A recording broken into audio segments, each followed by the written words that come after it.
Hi guys, it's Laura. Thanks for watching and welcome back to my channel. I am fully recovered after my surgery. A few days ago I have been even cleared for all sports and I'm back to my DIYs, which is super exciting. I missed sewing and creating stuff so much, and I missed you guys so much as well. For those of you who don't know, I had a breast explant surgery and I documented everything about that on my vlogging channel. I have a playlist there, which I will link here in the right corner and also down below in the description box. And since I went from boob size double D to not much left, I don't think my boobs are even an A, I will have to alter quite a few pieces from my wardrobe. And today we will start with 3 of my favorite dresses. So if that's something you're interested in, then please keep watching. This is the first dress that I will alter today. It's this simple little black dress. I absolutely love it. I love the cut. I love the V-neck. It's also cut out as a V in the back, and it's one of the dresses that you can spice up with accessories and belts. So today I paired it with a vintage belt that I thrifted a few days ago. Absolutely love the look. The only thing that doesn't fit me so well anymore is this area around my chest, because since now I'm pretty much flat, these seams are a little bit too rounded and I need to take them in.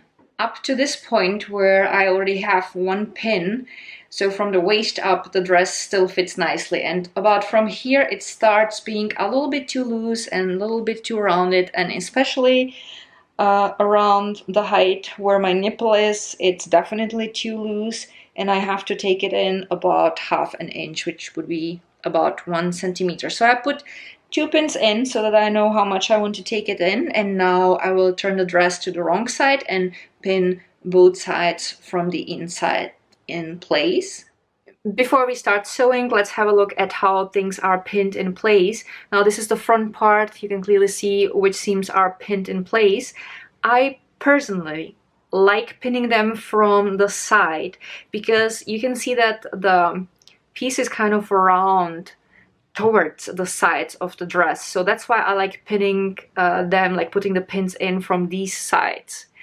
And I find it also easier to make a nice transition, because what I want to do is I will follow this stitch, like the seam, and then I will slowly open, take it in, and then at the end I want to connect the end of the new seam with this seam here so that I wouldn't have any weird folds. Before I start sewing, I put the first dress on. The pins are already in and it looks pretty good. Nothing stands away anymore. It fits nicely, so now I can go to my sewing machine and sew through with a stretchy overlock stitch.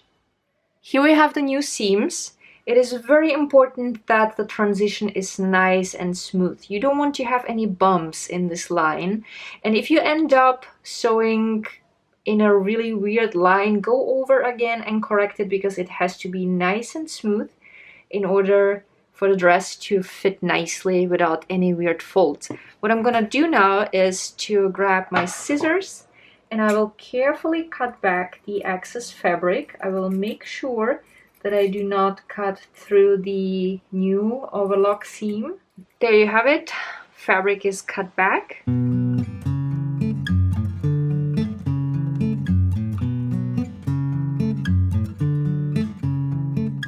The second dress is basically the same dress, but it's embellished with these chain details and with these faux leather shoulder pads. I have a tutorial for this embellishment, so I will link it down below. And just like with the other dress, first I will put a pin here below my chest, and then I will put in a few pins through the seam so that I know how much and where I want to take these in.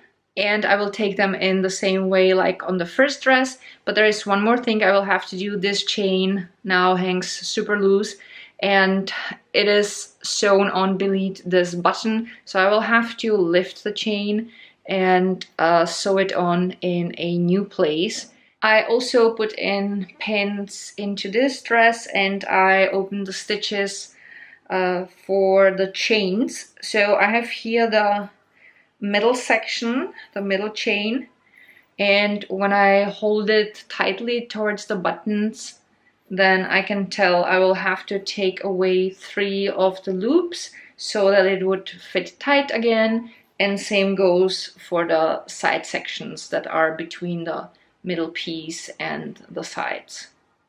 For the chain, I simply open with this manicure scissors the 3rd loop from the top and unhook it on each end.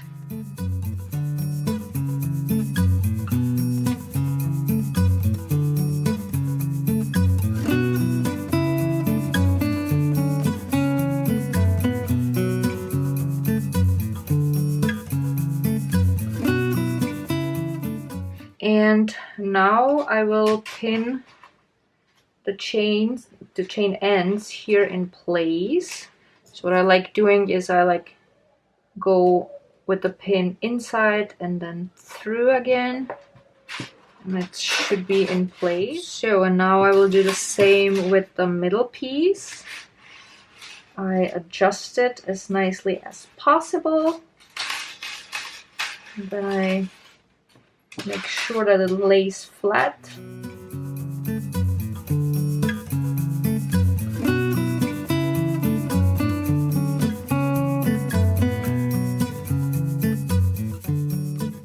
And here. So, and now I will put the dress on and see if this is gonna be all right, or if I need to shorten the ends of the chains a little bit more. So when I put the dress on, I found out that these sections need to be a little bit shorter. So I will take away 2 more loops, and that should do. That will look much nicer. Now this looks much better. So now I'm ready to sew through the seams here, and then I will hand stitch the chains back in place.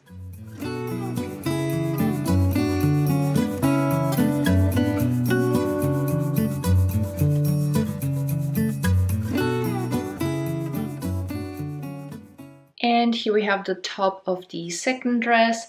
Again, the side seams are nicely flat and the chains don't hang anymore, they fit nicely.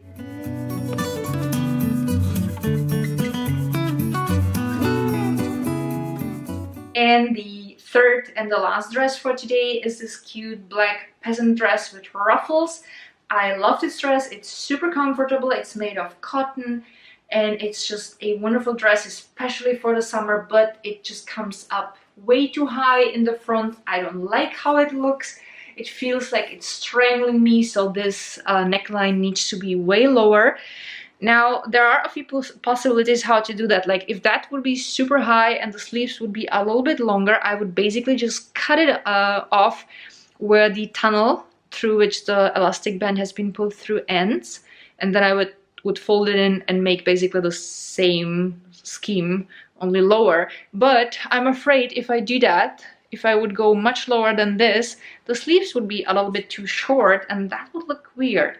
So what I will have to do is to open all the stitches around the tunnel, and then I will cut the fabric that has been folded where the fold is, and then I will fold it in, and I will sew it a little bit lower through in 2 rows so that I also have a ruffle on the top, just like I do now.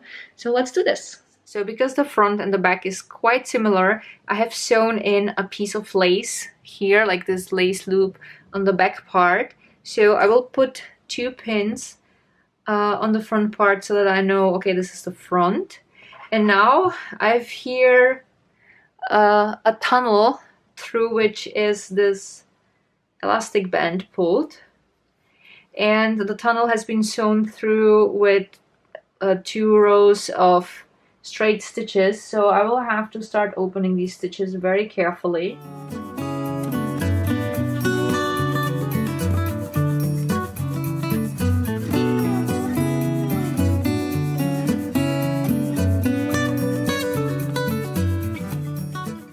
Alright, so now I opened the stitches.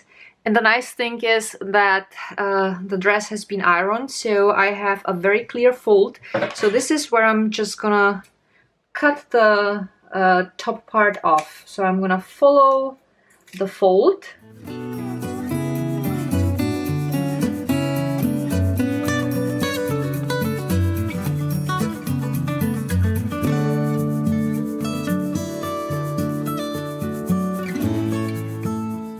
the excess fabric is cut off.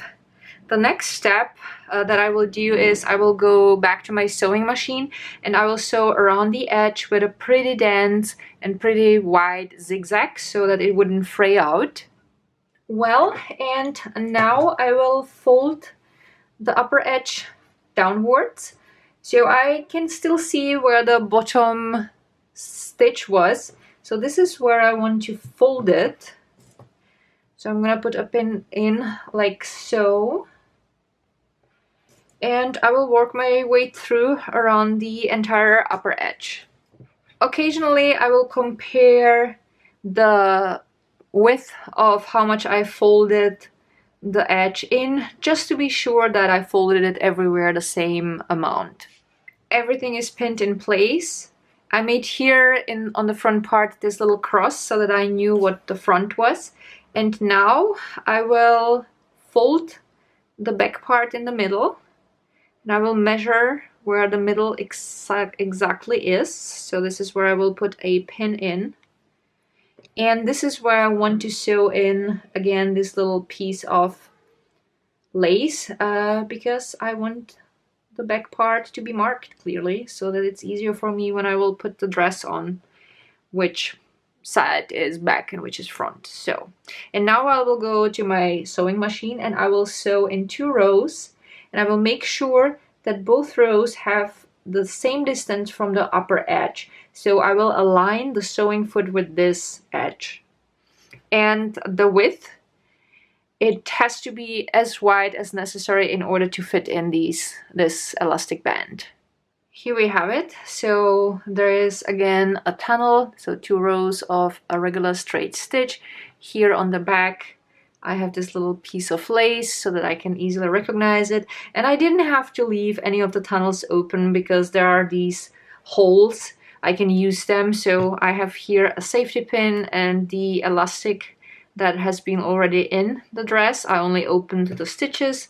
So I will find somewhere a convenient hole and then I will start pulling the elastic band through the tunnel.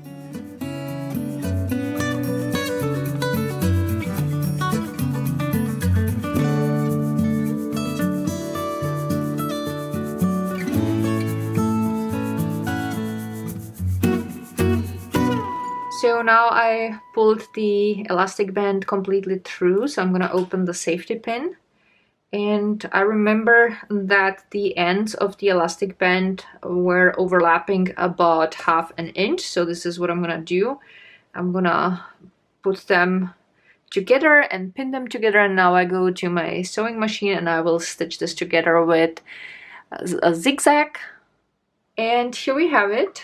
There are still some threads that I need to pull out and maybe even cut off some places. And then obviously I will have to iron this dress because it looks like someone has been chewing on it since it's been in one of my boxes. I put it away for the winter. The fold is a little bit shorter than what it was before. I like this definitely way better because now even when it slides all the way up, it doesn't come so high up towards my neck and it feels way more comfortable.